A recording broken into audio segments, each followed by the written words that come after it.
मैं शत्रुघ्न उपाध्याय और मिंटू बाबा, आप तो मुझसे परिचित हैं ही। आज मैं अपने दूसरे पॉडकास्ट में आया हूं कुचायकोट प्रखंड के कुचायकोट विधानसभा क्षेत्र के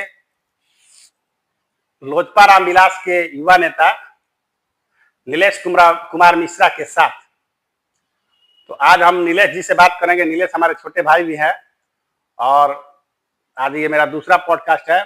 मैं अपने मित्र और मुखिया अनुज सिंह के फूड किंग से ये पॉडकास्ट कर रहा हूं। तो आज नीलेश कुमार मिश्रा से राजनीतिक सामाजिक मुद्दों पर चर्चा होगी। तो चलिए, ज्यादा बात लंबा ना खींचते हुए हम सीधे नीलेश कुमार मिश्रा से जुड़ते हैं। नीलेश जी, आपका मेरे पॉडकास्ट में जुड़ने के लिए बहुत बहुत धन्यवाद। बहुत बहुत धन्यवाद आपका भी और आपके श्रोताओं का भी।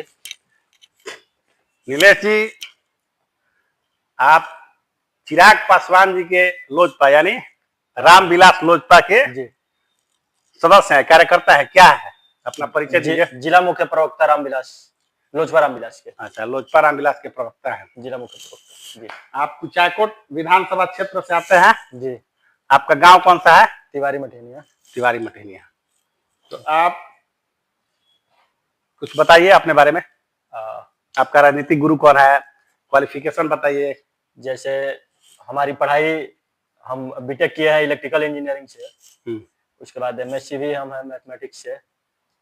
और राजनीतिक गुरु की बात करें तो मेरे राजनीतिक गुरु कहा जाए तो मतलब राजनीति में लेके आने के लिए अभी फिलहाल के लिए मैंने वर्तमान स्थिति में हम पंकज सिराणा को यह क्रेडिट देंगे कि राजनीति में हमको सक्रिय करने का और राजनीति में लिखने पढ़ने से लेकर के लगभग हर चीजों का मैंने उनसे हमने सीख लिया है जी। एनडीए के आप लोग घटक गठबंधन दल है जी। अगर एक तरफ से देखा जाए तो आपके भी विधायक कुचायकोट के वर्तमान विधायक एनडीए के पांडे, पप्पू पांडे जी हैं जी। तो लगभग वो शायद 20 सालों से वहां से विधायक है जी। 2005 से लगातार विधायक है। 20 सालों से विधायक है और उनको 2025 के चुनाव के पहले मंदिर और मस्जिद में एसी लगाने का ख्वाब आया है जी। वो बोल रहे हैं कि अगर मुझे सरकार से फंड नहीं मिला तो अपने निजी कोष से भी मैं नहीं, देखिए एसी लगाऊंगा। एसी पर पहले हम आपको एक चीज बताएं, एसी लगाने का कोई फंड सरकार का नहीं है, हाँ, ना विधायक का। वो उनका व्यक्तिगत मामला है और व्यक्तिगत तौर पे उनकी इच्छा है कि हम कुचायकोट के जनता के सेवा में लगे हैं तो कुचायकोट के जनता का सेवा करें। और इस भावना से उनका यह है कि मंदिर में जाने वाले श्रद्धालु या फिर मस्जिद में जाने वाले जो नमाजी हैं उन लोगों को तकलीफ नहीं हो, इसको ध्यान में रखते हुए हमारे विधायक जी ने, मैंने एनडीए के विधायक श्री अमरेंद्र कुमार पांडे जी ने यह फैसला किया है कि हम अपने विधानसभा के प्रत्येक मंदिर और मस्जिद में एसी लगवाने का काम करेंगे। अब आप देखेंगे चर्चाओं में एक चीज थी जो आप शायद हमसे सवाल करने वाले थे, हम आपको उसका भी जवाब दे दें। लोग उनके इस फैसले के बाद ये चर्चा में लाए कि ये मंदिर और मस्जिद में जो एसी लगाने की बातें थी इसको विद्यालय में काहे नहीं लेके गया, इसके जगह पे विद्यालय बना दिया गया रहता, बच्चे वहां पढ़ते, निःशुल्क वहां काम। आप देखिए, उम्र आपका भी ज्यादा नहीं है जी, लेकिन नेताओं की तरह बात घुमाने में आप भी माहिर हो गए हैं। ऐसा मैं देखिए, मैं क्या बोल रहा था कि पिछले 20 वर्षों से जी, अरे विधायक जी तो हमारे ही हिंदू धर्म से आते हैं जी, लेकिन 20 वर्षों से वो सबके नेता है, मैं ये नहीं बोल रहा हूँ कि सिर्फ हिंदू धर्म के नेता है, वो 20 वर्षों से यहाँ से 2005 से विधायक हैं, लेकिन अभी ही उनको ख्याल क्यों आया कि मुझे मंदिर और मस्जिद में एसी लगाना चाहिए। ठीक है, मैं स्कूल कॉलेज इत्यादि पर टिप्पणी नहीं कर रहा हूँ जी, ठीक है, उनको मंदिर में उनकी भावना है, मंदिर में लगाने की अलग बात है, लेकिन यह ख्याल 2005 में क्यों नहीं आया, यह ख्याल 2010, 15 और 20 में क्यों नहीं आया, अभी क्यों आ रहा है? क्या ऐसा लगता है कि नीतीश जी के साथ उनका भी कुछ डावाडोल होने वाला है, गड़बड़ होने वाला है? ऐसा कुछ नहीं है। देखिए, कुचायकोट की अगर वर्तमान परिवेश की बात हम करें तो विपक्ष कुचायकोट में नहीं है, ना के बराबर है, शून्य है। इस चीज को आप जान लीजिए कि एनडीए के सामने कुचायकोट, स्पेशल में कुचायकोट का बात करूं तो आपके पोस्टकार्ड के माध्यम से हम बता दें कि तेजस्वी प्रसाद यादव भी आके वहां चुनाव लड़ जाए, जो विपक्ष के एक मजबूत चेहरा है, तो कुचायकोट में कुछ होने नहीं जाता है। कुचायकोट में वर्तमान जो एनडीए के विधायक है, अगर एनडीए की सीट पे आते हैं तो चुनाव जरूर जीत के आएंगे, इसमें कोई दो मत नहीं है। अब आपकी बात का हम जवाब दें, हम आपके बात को शायद समझ नहीं पाए थे। आपकी कहना ये चाह रहे थे कि 2005 में काहे नहीं लगवाए, 2010 में काहे नहीं लगवाए, 15 में काहे नहीं लगवाए और 20 में काहे नहीं लगवाए। तो 2000 हो सकता है कि विधायक जी कुछ सोच के लगवा रहे हो। हाँ, उस समय माल पाई नहीं हो उनके पास। पैसा देखिए, ये भी हो सकता हमको है। ये शर्ट खरीदना है और ये शर्ट का कीमत 10,000 रुपया है और हमारे पास अभी 8,000 रुपया हो तो हम ये शर्ट तो नहीं ले सकते हैं। नहीं खरीद सकते हैं। तो हमारा बजट जब हमको सक्षम बनाया कि अब हम इस चीज को देखिए, ये मुद्दा जो है ये भटकाने का मुद्दा नहीं है, छोटा मुद्दा नहीं है। अगर आप किसी 40 पंचायत के विधानसभा को के मंदिर और मस्जिद को एसी से भरने का बात करते हैं, ये छोटा चीज नहीं है और अपने निजी कोष से, ये बहुत बड़ी बात है। अगर विधायक जी के पास आज ही ये चीज आया तो हम लोग को इसका स्वागत करना चाहिए और हम लोग को भी इसमें उनका साथ देना चाहिए कि ना ये अच्छी चीज है, ये होना चाहिए। आप मान रहे हैं कि उनके पास भरपूर माल अब हो गया एसी लगवाने के लिए। माल की बात तो हम नहीं, अब ये हम उनका आंकड़ा तो नहीं जानते हैं, उनका बजट तो नहीं जानते हैं, उनका बैंक बैलेंस देखने तो नहीं गए, लेकिन शायद अब वो सक्षम है कि हम एसी लगवा। अभी हाल ही में मैंने विधायक जी के चर्चित भतीजे मुकेश कुमार पांडे जी का एक वीडियो छोटा सा सुना। वो तो बहुत ही सोशल मीडिया का सुपरस्टार है। वो बोल रहे थे कि कोई एक क्या बोलते हैं ब्लॉक प्रमुख के पिताजी हैं, कांग्रेस नेता है जी, पंचदेवरी ब्लॉक में शायद उनका घर है जी। उन पर उन्होंने टीका टिप्पणी किया था कि हम आपको आपके प्रखंड में हराएंगे जी। मतलब इतना इनसे घमंड कहा जाए या शक्ति कहा जाए, क्या कहा जाए? देखिए ये बोलने का मकसद क्या है उनका? हम बता रहे हैं, आपको समझा रहे हैं। ये बोलने का मतलब ना तो घमंड है और ना तो शक्ति है, ये आत्मविश्वास है। और ये आत्मविश्वास सिर्फ मुकेश पांडे जी को नहीं है, ये आत्मविश्वास सिर्फ अमरेंद्र पांडे जी को नहीं है और ये विश्वास आप सिर्फ किसी व्यक्ति विशेष को नहीं दे सकते। यह विश्वास स्थानीय जनता की है और स्थानीय जनता इतना ना विश्वास दे दिया है कि आत्मसम्मान में जनता के ये बोला जा सकता है कि हम आपके पंचायत में भी हरा सकते हैं। और हम वो सिर्फ कुचायकोट की बात नहीं करें, हम अब आप कुचायकोट से बाहर आए और जिले के 6 विधानसभा की बात करें तो 6 के 6 विधानसभा हम लोग एनडीए को जितवाने जा रहे हैं और एनडीए के जो उम्मीदवार हैं वो इस बात से मैंने बिल्कुल निश्चित है कि हम लोग 6 के 6 विधानसभा और अपने कामों में लगे हुए हैं, चाहे वह कुचायकोट हो चाहे वह हथुआ हो, आपका बुलवा रहा है। यह आत्मविश्वास उस समय कहाँ था? मेरा सवाल देखिए कुछ तीखा है, बिल्कुल जेन्युइन है, ठीक? बिल्कुल। मेरी बातें कुछ लोगों को तकलीफ दे सकती है, लेकिन मेरा ये निजी सवाल नहीं है। ये जो अंदर पब्लिक बैठी है, जनता बैठी है, जनता जनार्दन का सवाल है। हम लोग जो भी सवाल पूछते हैं किसी से निजी तौर पर नहीं पूछते हैं और ये मेरा मकसद बिल्कुल नहीं है। अरे आप स्वतंत्र है, पूछा जाए जो पूछना। हाँ, मैं ये बोल रहा हूँ कि ये आत्मविश्वास मुकेश पांडे का उस समय कहाँ था जब एक विधवा औरत ने उनको चारों खाने चित कर दिया था उनके ही जिला परिषद क्षेत्र में। जी बोलिए। अब उस बात को सुन लिया जाए, जो उस टाइम का वर्तमान स्थिति था उनके विधानसभा क्षेत्र में। खैर अब एनडीए से व्यक्तिगत तौर पे लेके चले गए हमको, तो उस पे भी सुन लिया जाए। उस समय सहानुभूति जो होती है, उस समय सहानुभूति थी जो वहां के वर्तमान जिला परिषद की सदस्य हैं, अभी सदस्य हैं, उनके पीछे लोगों की सहानुभूति थी। देखिए कि एक मुकदमा में मैंने वर्तमान जिला परिषद और जिला परिषद के चेयरमैन को फंसाया जाता है, उनके पिताजी को फंसाया जाता है और उनके चाचा को फंसाया जाता है, नामजद किया जाता है, फताया किया जाता है, डायरेक्ट उन लोगों को नामजद किया जाता है उस मुकदमे में। और उस परिवार से 3 लोगों का मौत हुआ था। तो ये सहानुभूति था और सहानुभूति में लोगों ने शायद मुकेश पांडे को नहीं देखा, इग्नोर कर दिया, जिसका वजह था कि वो चुनाव हार गया। जनता देख रही है इन लोगों का विश्वास और सहानुभूति। आप लोग देखिए आगे एक और सवाल, कुमार जी धड़ाधड़ फैसले ले रहे हैं। बिल्कुल, मतलब ये तेजस्वी का डर कहा जाए या प्रशांत किशोर का डर कहा जाए, क्या है? मतलब नीतीश कुमार जी एक्सपायर होने वाले हैं कि फिर कोई नया चेहरा आने वाला है? चिराग पासवान भी अपना दावा ठोक रहा है धड़ाधड़, क्या उनको दरकिनार करेंगी एनडीए या सिर्फ नीतीश कुमार को ही लेके चलेगी? देखिए जरूरत क्या है कि अगर बिहार में नीतीश कुमार को टरकाया जाता है तो उधर बैसाखी टूट जाएगी, केंद्र में मोदी जी लंगड़े हो जाएंगे।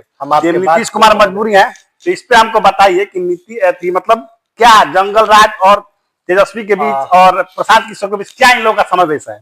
देखिए बात ऐसा है कि एनडीए पूरे मजबूती के साथ है और एनडीए के 5 घटक दल पूरे मजबूती से चुनाव मैदान में होंगे और एनडीए निश्चित तौर पे सरकार बनाएगी। और चिराग पासवान, देखिए क्या है कि जिसका जो चहेता है, जैसे हमारे चहेता चिराग जी हो गए, नीतीश जी हो गए, जिसके किसी के चहेता सम्राट चौधरी है, किसी के चहेता विजय सिन्हा जी हैं, तो जिसके जो चहेता हो गए सारे लोग ये चाहते हैं कि हमारा नेता, हमारा चहेता ही मैंने पद और कुर्सी को पाए। तो कहने वाले लोग चिराग जी के लिए भी कह रहे हैं, हम भी कह रहे हैं कि चिराग जी को मुख्यमंत्री बनाया जाए, युवा चेहरा है, लेकिन ये फैसला एनडीए के शीर्ष नेताओं का है, शीर्ष नेता। और आप देखें कि शीर्ष नेता में अमित शाह, नरेंद्र मोदी या जो भी लोग हैं, यहां तक कि चिराग पासवान खुद बोल चुके हैं कि हम लोग चुनाव लड़ेंगे, एनडीए के साथ लड़ेंगे और श्री नीतीश कुमार के नेतृत्व में चुनाव लड़ेंगे। तो निश्चित ही नीतीश जी अगले मुख्यमंत्री के चेहरा होंगे और उन्हीं के चेहरा पे एनडीए चुनाव लड़ेगी और बिहार में सरकार भी बनाएगी। 125 यूनिट बिजली या 1100 रुपया, कौन सा अस्त्र इस बार काम करेगा, या शराब मंत्री नीतीश कुमार को ले डूबेगी, बताइए। नीतीश कुमार के आज तक के 2005, देखिए 2005 के पहले जो बिहार के, हम एक देहात क्षेत्र से आते हैं, जी जी जी, हमारे यहाँ आज शिक्षा का हब बना हुआ है पूरे गोपालगंज के लिए। पूरे गोपालगंज में शिक्षा का जो माहौल अभी हमारे यहाँ बन चुका है, सिपाया तिवारी मटीनिया में, उसको शिक्षा का हब माना जा रहा है। आप चर्चाओं में होगा, आप भी सुने होंगे। तो एक क्षेत्र, एक पिछड़ा क्षेत्र जहां राजद और महागठबंधन के कार्यकाल में वहां गोलियों की तड़तड़ाहट सुनाया करती थी, जंगल पार्टी के लोग और तमाम तरह के लोग वहां घुमा करते थे। आज उस जगह पे बच्चे निधड़क पढ़ने जा रहे हैं, वहां हॉस्टल में रह रहे हैं, और शाम को आप हमारे मार्केट में जाएंगे तो 100, 150, 200 बच्चे हमारे मार्केट में घूमने आते हैं, टहलने आते हैं, चाय पीने आते हैं, और मार्केट की खूबसूरती भी बढ़ी हुई है। वहां के लोगों को, वहां के बच्चे भी देख करके प्रेरित हो रहे हैं। तो यह काम किया है एनडीए की सरकार ने। और 125 यूनिट बिजली फ्री, आशा का मानदेय डबल कर देना, रसोईया का मानदेय डबल कर देना, ये नीतीश जी का काम था और निश्चित तौर पे नीतीश जी ने इस काम को किया। आज 2005 के समय करना चाहिए ना, जब पहली बार जीते थे। ठीक, आप बताइए हमको कि आशा कार्यकर्ताओं का बहाली कौन किया था? नीतीश की सरकार ने, एनडीए की सरकार ने। रसोईया की बहाली किसने किया था? एनडीए की सरकार ने, नीतीश की सरकार ने। आशा कार्यकर्ताओं का बहाली किया। आज बिजली की समस्या, जो बिजली से लोग, बिजली बिल को लेकर के बिजली की समस्या से लोग मैंने त्रस्त थे, तो उस पर भी विचार किया किसने? एनडीए की सरकार ने। तो यह काम बहाली किया, मानदेय देना शुरू किया, जो भी दिया। ठीक है, लोजपा, सुनिए, लोजपा को कितना मतलब सीट एनडीए देगी चुनाव लड़ने के लिए? और लोकसभा चुनाव की तरह क्या 100% का फॉर्म रहेगा? सेंचुरी मारेगी लोजपा या फिर बिखर जाएगी? बिल्कुल लोकसभा के तरह एनडीए के घटक दल के साथ, एनडीए के नहीं बोल रहा हूं मैं, सिर्फ लोजपा ही बता रहे हैं, एनडीए के घटक दल के साथ सीटों का समझौता होगा। जो सीटें लोजपा को मिलेगी, उम्मीद है 30 सीट मिले, 40 सीट मिले, 50 सीट मिले, जो सीटें लोजपा को मिलेगी उस पे लोजपा 100% मैंने जीत दर्ज करेगी, इसमें कोई दो मत नहीं है। और जहां लोजपा को सीट मिलेगी, मजबूती के साथ लोजपा चुनाव लड़ेगा और लोजपा वहां सीट अपना निकालेगा। और उसके अलावे एनडीए के जो भी नेता दूसरे विधानसभा में भी चुनाव लड़ेंगे, वहां भी जो लोजपा के कार्यकर्ता होंगे पूरे मजबूती के साथ एनडीए के साथ रहेंगे और निश्चित तौर पे वहां से भी एनडीए के प्रत्याशी को जिताने का। हाल ही में आपने अपने शुरुआती संबोधन में कहा पूर्व सांसद, यहाँ के विधायक, पूर्व सांसद और कुचायकोट विधानसभा क्षेत्र के ही रमजीता से बिलोंग करने वाले जी, एक मतलब 50 वर्षों तक राजनीति पे एक बहुत ही निश्चल छवि रखने वाले काली प्रसाद पांडे जी का निधन हुआ है। बिल्कुल। उनके बेटे श्री पंकज पांडे भी चुनाव लड़ना चाहते हैं, अब चाहे वो निर्दलीय लड़े या किसी पार्टी से लड़े। तो मैं ये जानना चाहता हूं कि आपके जो एनडीए के विधायक भी हैं, अमरेंद्र कुमार पांडे जी और पप्पू पांडे जी, वो बोलते हैं कि काली प्रसाद पांडे हमारे अभिभावक हैं। काली प्रसाद पांडे जी का जो शव आ रहा था दिल्ली से, बिल्कुल, तो उनके भतीजे मुकेश पांडे जी शायद बॉर्डर से जाकर उनको रिसीव करके उनके गांव भी लाए, दोना शुक्ल के, हाँ, वो लेके आए और उसको किया। तो मैं ये कहना चाहता हूं कि अगर सच में पप्पू पांडे जी उनको अपना अभिभावक मानते हैं, तो मतलब एक भावना है, लोगों के बीच में एक भावना है कि एक बार कम से कम और इस परिवार को कुचायकोट का नेतृत्व मिलना चाहिए। तो क्या विधायक जी इस बार चुनाव में अपनी सहानुभूति, अपना बड़प्पन दिखाते हुए कुचायकोट विधानसभा का सीट छोड़ना चाहेंगे? किसके लिए?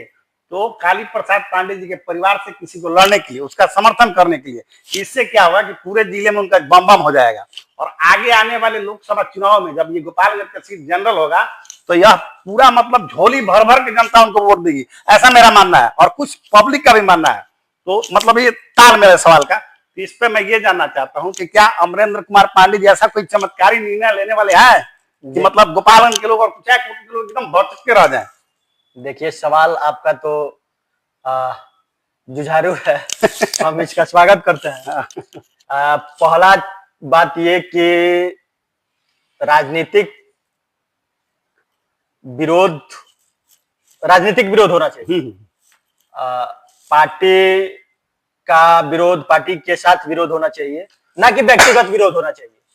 और निश्चित तौर पे सम्मानित नेता इस जिले के स्वर्गीय काली प्रसाद पांडे थे, और उनका सम्मान इस जिले के लगभग सारे छोटे बड़े और सभी दलों के नेता करते हैं। और उनके साथ इस जिले की जनता भी उनका सम्मान करती है। उसी कड़ी में कुचायकोट के आदरणीय विधायक अमरेंद्र कुमार पांडे भी उनका सम्मान करते हैं, और ये बात उन्होंने खुद कहा भी है। आपने एक सवाल किया कि क्या काली प्रसाद पांडे के परिवार के लिए अमरेंद्र कुमार पांडे अपना सीट छोड़ देंगे? जी, यही सवाल था।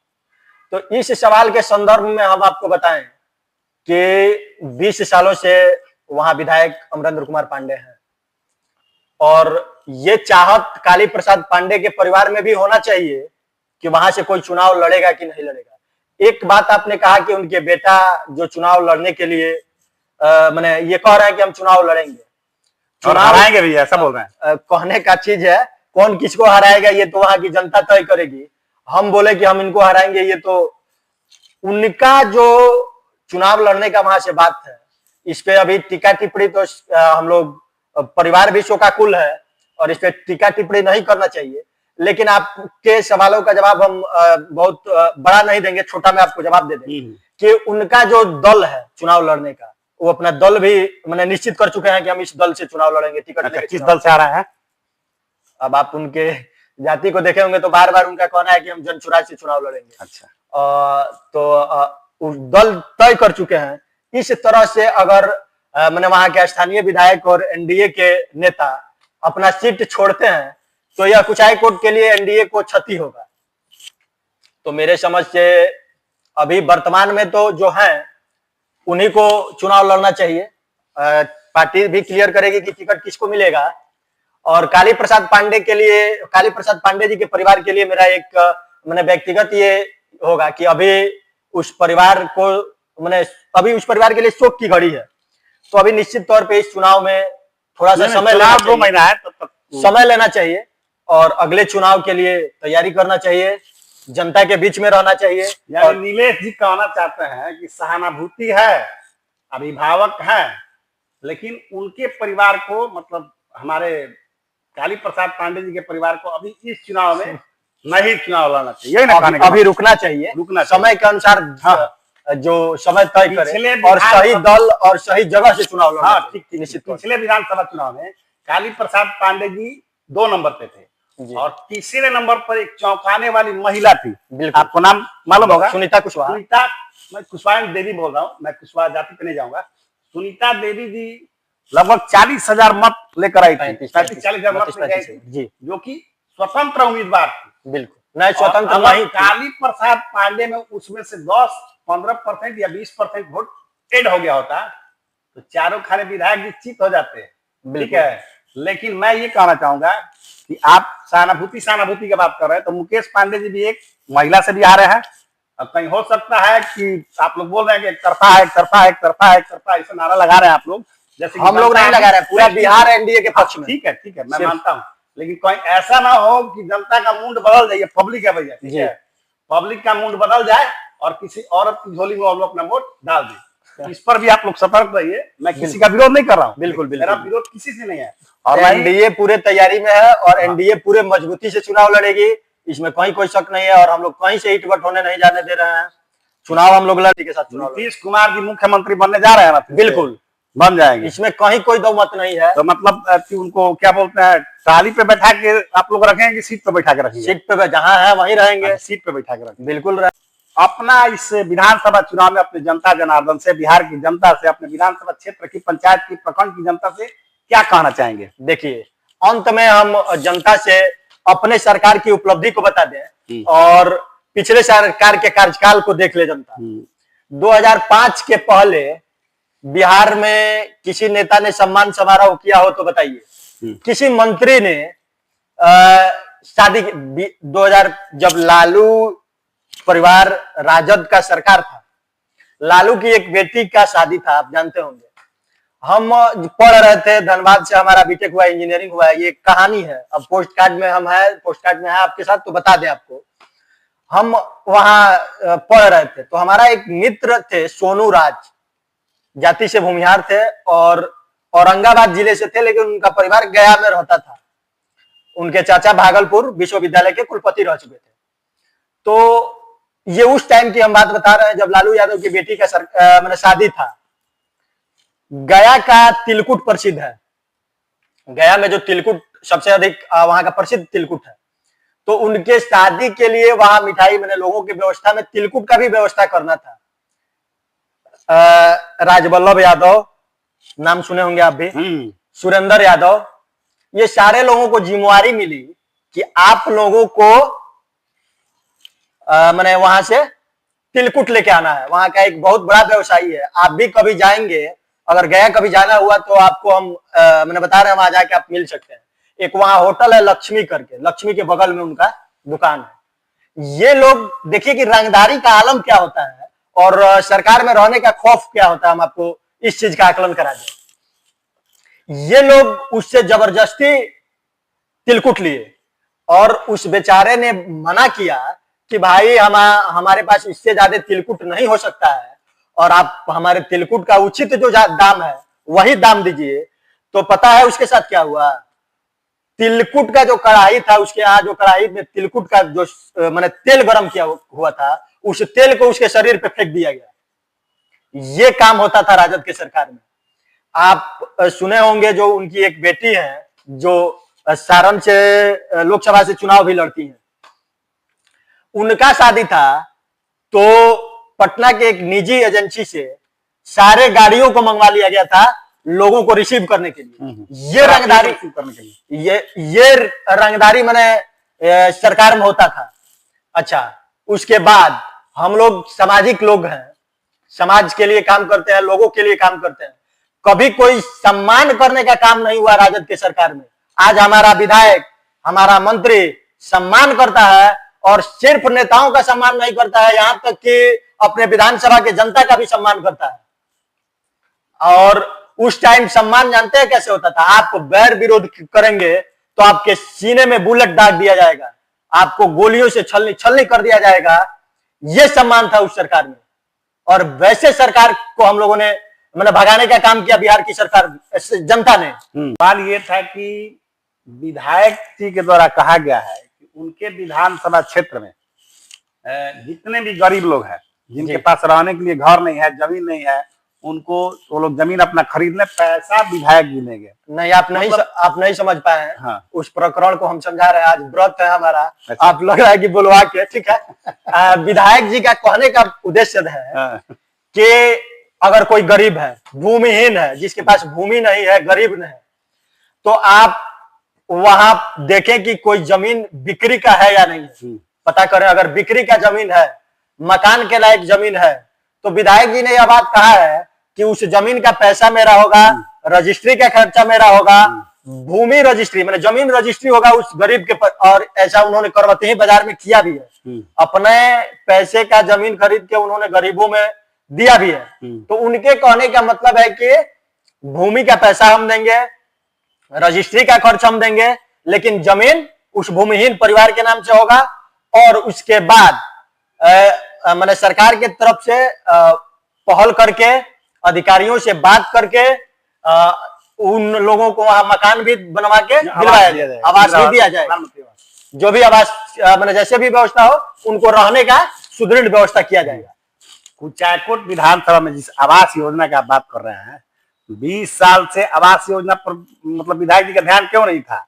20 साल में आवास सुनिए 20 साल में छोड़ दीजिए, 15 साल उसमें से माइनस कर दिए, पिछला 5 साल में 2020 से लेकर 2025 तक जो एक कोटा होता है कि इतना प्रतिशत SC ST को ये आवास देना है जी, अब SC ST को छोड़कर जनरल, OBC, EBC इन लोगों को उनका हिस्सा काट कर आवास दिया गया है। बिल्कुल, उसका वेबसाइट है, आप जाके चेक कर लीजिए, भाई नाम, भाई पंचायत, भाई विलेज। उस समय विधायक जी कहाँ थे? देखिए इस पे हम आपको बताएं कि आवास मिला है लोगों को, मिला, मैं क्या बोल रहा हूँ कि नहीं मिला, लेकिन मिला है। गरीबों का हक मार के उसमें विधायक जी का कोई हाथ नहीं है। नहीं है, विधायक जी फाइनली नहीं है, लेकिन गरीबों का हक मार के जो ब्लॉक स्थानीय मुखिया, हम आपकी बात को समझ, इन लोगों ने गरीबों का हक मार कर अमीरों को आवास दिया है जी। हम उस समय विधायक जी के मुंह में ताला क्यों लगा था? अब इस पे बताइए। शायद विधायक जी को आज ये चीज समझ में आया हो कि गरीबों की हकमारी हो रही है। 20 साल से समझ में नहीं आ रहा। नहीं, बिल्कुल आ रहा था। देखिए उनके पास जो भी समस्या गया है, मेरे समझ से, और उनके पास ही नहीं, NDA के जो भी विधायक रहे हैं उनके पास जो समस्या गया है उसका समाधान वो लोगों ने किया है। तो शायद विधायक जी के पास आज गया हो, विधायक जी को अभी इसके बारे में जानकारी हो। ऐसा भी हो सकता है कि विधायक जी को इसके बारे में जानकारी नहीं भी हो, शायद हम लोग के वीडियो के माध्यम से जानकारी हो जाए। तो निश्चित तौर पे इस पे काम होगा और हम लोग भी इस पे लगेंगे और मिल करके इसको देखा जाएगा कि कहां से क्या गड़बड़ी हो रही है और निश्चित तौर पे इसको ठीक किया जाएगा। चलिए, ये थे नीलेश कुमार मिश्रा जी, और फिर इनसे भविष्य में हम जुड़ेंगे एक बार।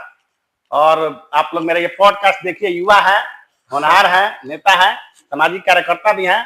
आप लोग इनका सपोर्ट कीजिए, इनके विधायक जी को भी सपोर्ट कीजिए, और इनके विचारों से अगर आप मेल खाते हैं तो आप इनके साथ जरूर दीजिए। चलिए, बहुत बहुत आपका धन्यवाद नीलेश बाबू, हम फिर मिलेंगे अपने। बिल्कुल बिल्कुल, जब भी आप मिलाइए, आपके यहाँ चलिए तैयार है।